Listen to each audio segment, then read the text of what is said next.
looks like to live for God, to live in a way that is contrary to the world. And what we have seen as we've been going through this study is that the way that God has called us to live is very different than the world. It is in some ways opposite to what the world has called us to.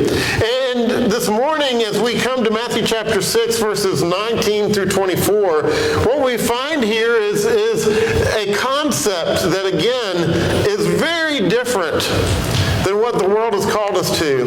You see, the kingdom way to value life, to value the things of this world, is very different than the message that we hear from the world every single day. So let's read this together, and then we will walk through it. Beginning in verse 19, Jesus says, "Do not lay up for yourselves treasures on earth, where moth and rust destroy, and where thieves break in and steal. But lay up for yourselves treasures in heaven, where neither moth nor rust destroys, and where thieves do not break in and steal. For where your treasure is, there your heart will be also. The eye is the lamp of the body. So if your eye is healthy, your whole body will be full of light. But if your eye is bad, your whole body will be full of darkness. If then the light in you is darkness, how great is the darkness? No one can serve two masters. For either he will hate the one and love the other, or he will be destroyed or devoted to the one and despise the other. You cannot serve God and money." The question Jesus asks you is, where is your treasure? Where is your treasure? Because Jesus says, if you show me your treasure, I will show you where your heart is. Jesus says that there's a direct connection between the things that we value the most, the things that we treasure in life, and the condition of our heart. What it boils down to is we prioritize what we value. And so it's a heart issue. And so Jesus is asking you today, where is your treasure? And what he's really wanting you to see, because he already knows, Jesus is wanting you to see where your heart is. Because what we truly value, what we truly treasure, what we prioritize in life is a direct indication of the condition of our heart. I want you to imagine this morning that someone has spent years saving for their dream car. I mean, they have had this car in mind. They have determined they're going to pay cash for it, so they have spent years saving and saving for this dream car, and they finally are able to buy it. They go to the dealership, they buy this car. It is everything they've ever wanted, and it is beautiful. And so they bring this car home. They wash it and keep it clean. They vacuum it constantly. They're always getting it serviced. They're taking perfect care of this car. It kind of reminds me this week in the storm. After the storm, I was driving by a house, and they had stuff strewn all over their yard, but they had a car that was covered up, and they had it perfectly protected. And I thought about this very illustration, of this dream car that you take care of and you protect. But how long is that dream car going to really last?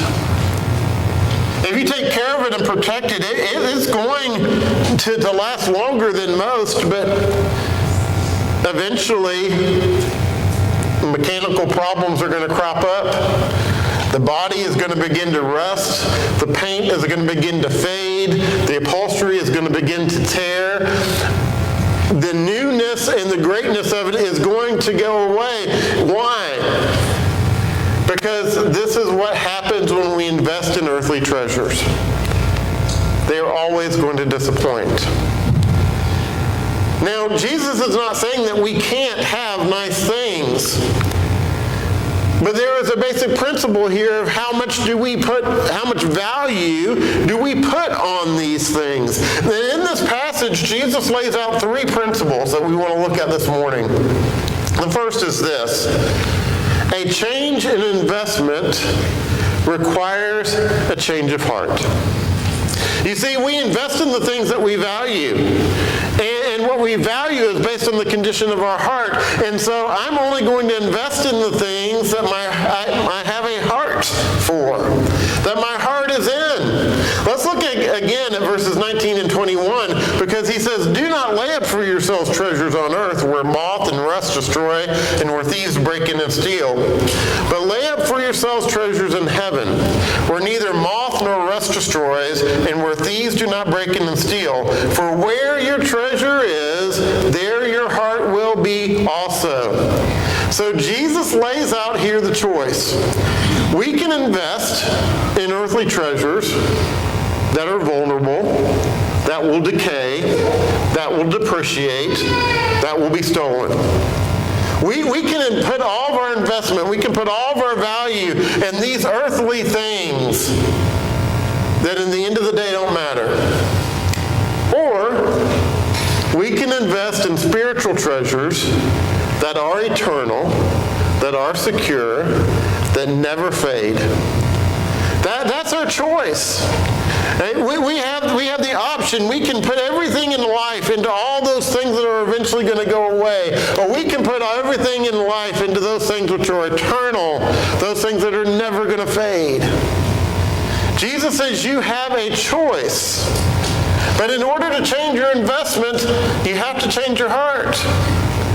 I want you to imagine this morning that you're setting up your retirement plan.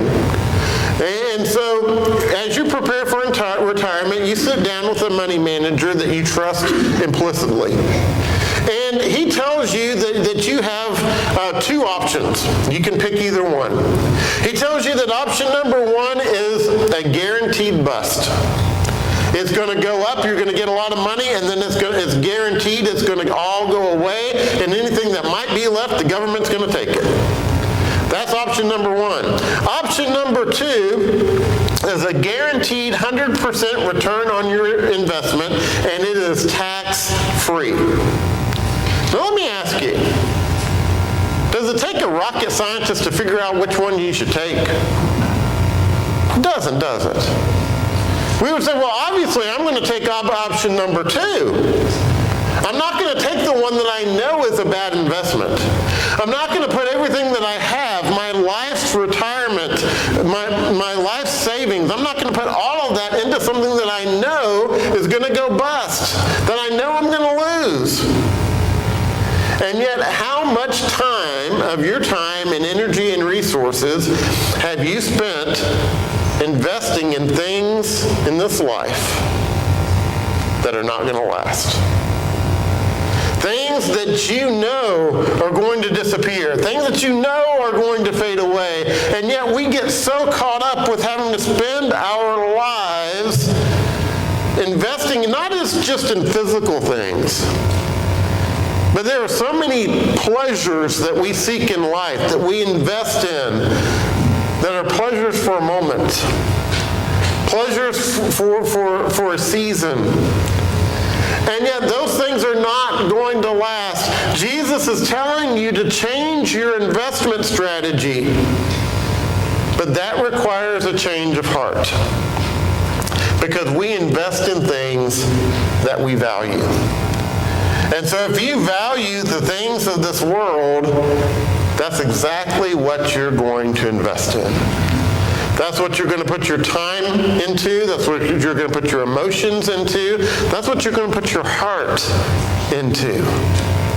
In order to truly invest in the things of God, it requires a heart change. Which leads us to the second principle that Jesus gives us, and that is we need to be aware that we are going to hit exactly what we aim for. We are going to hit what we aim for. If you are aiming for things of this world, that's what you're going to get. If your focus and your aim is on spiritual things, then that's the direction you're going to go. That's what you're going to receive. Let's look again in verses 22 and 23. He says the eye is the lamp of the body. So if your eye is healthy, your whole body will be full of light. But if your eye is bad, your whole body will be full of darkness. If then the light in you is darkness, how great is the darkness? You see, the eye that he uses here is symbolic of your focus. And Jesus is really asking, what are you aiming for? What are you focused on? Because what we aim for determines the health of our spiritual life. And so if our aim is on selfish desires, then that's exactly what we're going to get. And those things may be pleasing for a season. They may be satisfying for a moment, but they're not going to last. You know, like everyone, Brenda and I were very anxious during the hurricane. We didn't know exactly how close it was going to come. We didn't know what all we were going to get. And we had determined we were going to lose power. And so, you know, when you get, I don't know about y'all, but when I get anxious like that, I get the munchies. You know, I want to eat. And so I told Brenda, I said, you know, I should really make a chocolate cake before we lose power. And so that's what I did. I made a chocolate cake. Now, we don't typically eat sweets at our house. That's not a thing, but it was a hurricane, right? So, you know, that's a special occasion. So I was like, well, let's get this done. And so I rushed to make this chocolate cake, and the whole time I'm thinking, man, this is going to be so great. I'm going to be able to sit there in the darkness, but it's going to be okay because I'm going to have chocolate cake, right? And so I made the chocolate cake, rushing to get it done before the power went out. The power did not go out at our house, but we had chocolate cake. And you know, it was really satisfying going down. It was good. It was really good. I did a good job. But that satisfaction did not last very long. Because then you have to lay down with chocolate cake on your stomach. And it was not that satisfying. How many of us do that in life? We think that there's just something that sounds like such a good idea, right? It's chocolate cake. How could that be wrong? And it's going to be good for a moment. It's going to be satisfying for a minute, but you're eventually going to deal with the cost involved in those things that don't last, that don't matter. And so we invest in things, we aim at things in life, thinking they're going to be satisfying.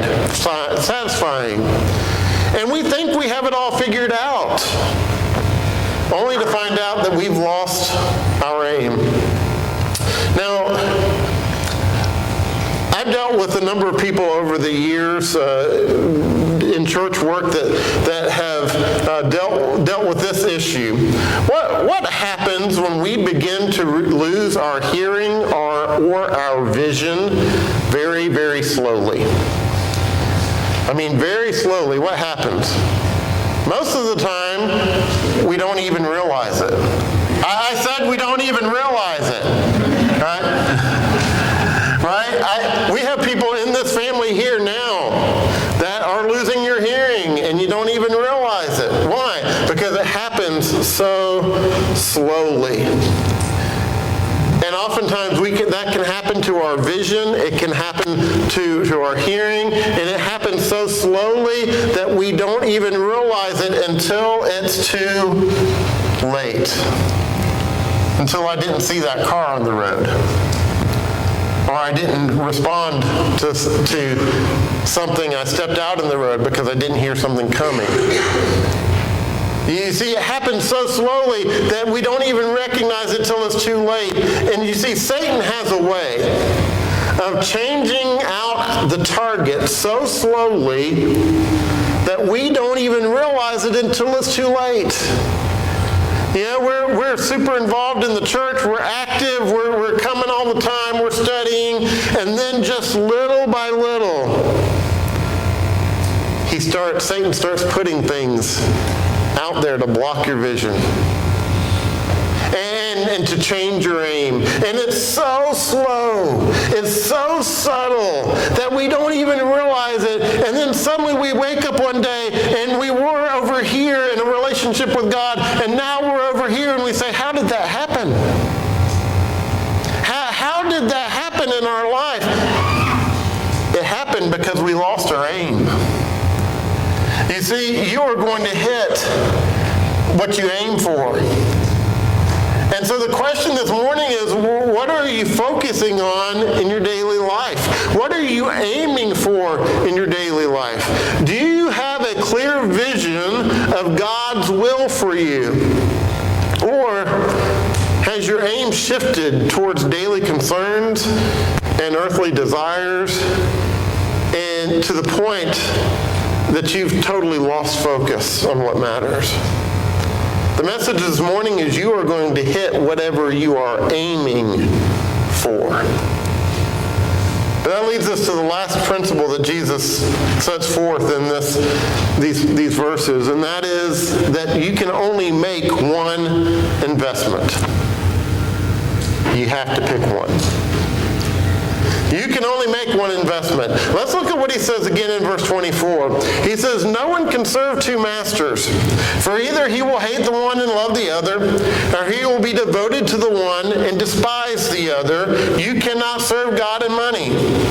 Now, Jesus uses the idea of money here, but that's really not the principle.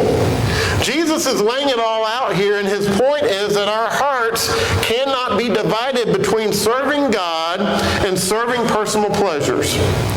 We cannot be torn between the two, because when we prioritize personal pleasures in life, we turn them into idols, and we cannot fully commit to God. Now, I want to illustrate that this morning, and so I'm going to need some help. And Scotty, you win the prize. Scotty and Levi, y'all come up here to help me out here. I know you're excited. All right, so Scotty, I want you to take that in right there. Levi, come on to the other side here and face the audience there. Oops, let me get this knot out. Not that it's going to matter, but it'll irritate me. Okay, so we're going to play tug of war. Not really, because we all know who would win this, right? So we're going to play tug of war, right? And so you and I, we're going to play tug of war. You grab a hold there. We're going to try to play this traditional game. I'm going to try to go my way. You're going to try to go your way. And you're going to play on both sides. Okay, so I want you to get in the middle, and I want you to help both of us out on tug of war. Okay, ready? So all right, let's go here. Now you help both of us out.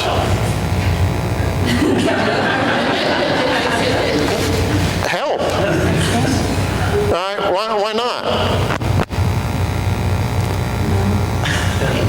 Because you have to pick a side. Right? He's got to pick a side. He can't pull both ways at the same time. He's got to choose. Thank you, guys. Yeah, he likes me better, Scotty. Now,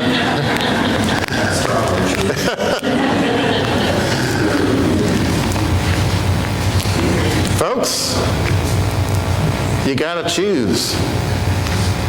How much of our life do we waste trying to stand in the middle and pull both directions, thinking that somehow we're going to get there?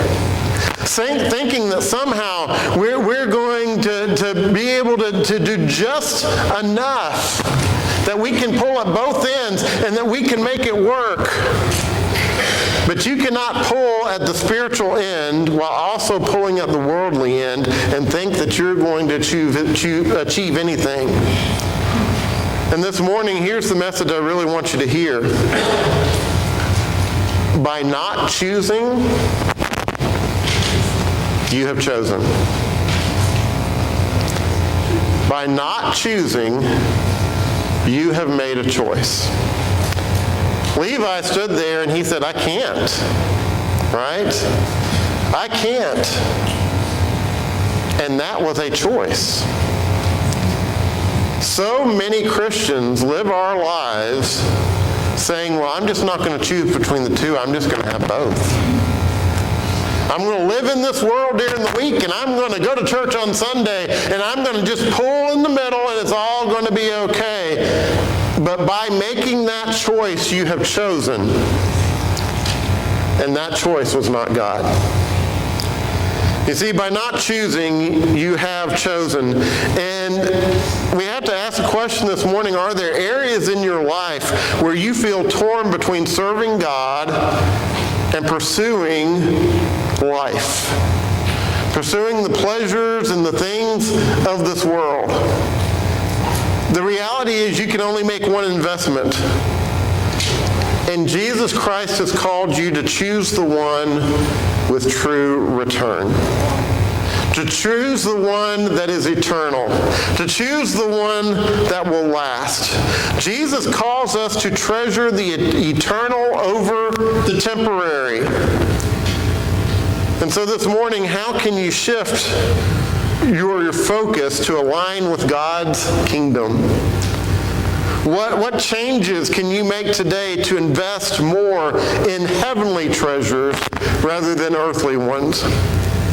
You see, people place valuable items where they can be protected, where they can be cared for. Why? Because we know they'll last. We don't use these as much as we used to, but back in the day we used safe deposit boxes. Some people still use them today, but for those who are under the age of 30, I'll tell you what they are.